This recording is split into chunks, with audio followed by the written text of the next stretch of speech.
Kuya Express. Guys, so good morning. Ayusin lang natin yung ating nasirang ring guide. Kita ba guys? Ang nangyari, may kaunting hindi pantay.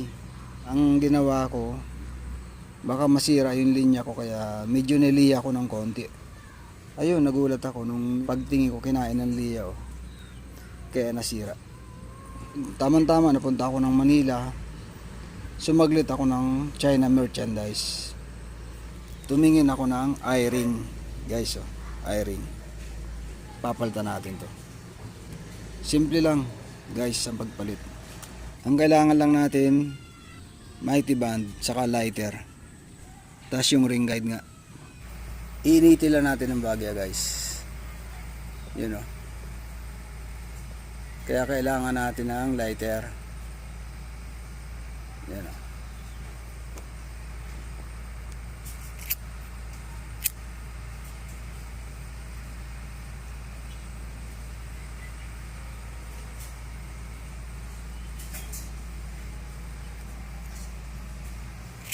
Aray ko.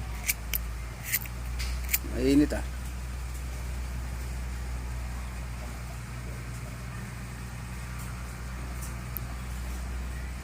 Ayun guys, oh. Pagkatapos mong initin, mabilis lang siyang tanggalin. Ganun lang kadali magtanggal ng ring guide.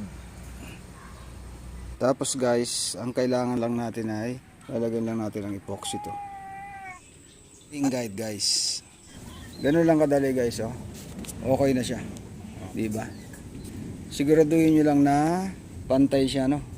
Nakapantay siya mula dun sa mga dating ring guide kung magpapalit ka. Balik na naman sa bago ang ring guide ko, no. Magagamit ko na naman ang aking lumang fishing rod, guys. Ito guys, oh.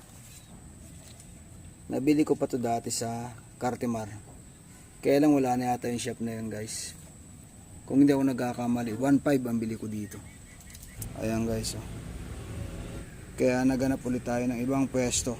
Nakakita tayo sa China merchandise sa Magsaysay Building, Manila.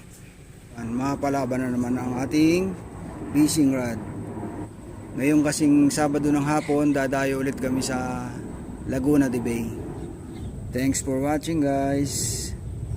Enjoy fishing mga ka-express. Bye bye.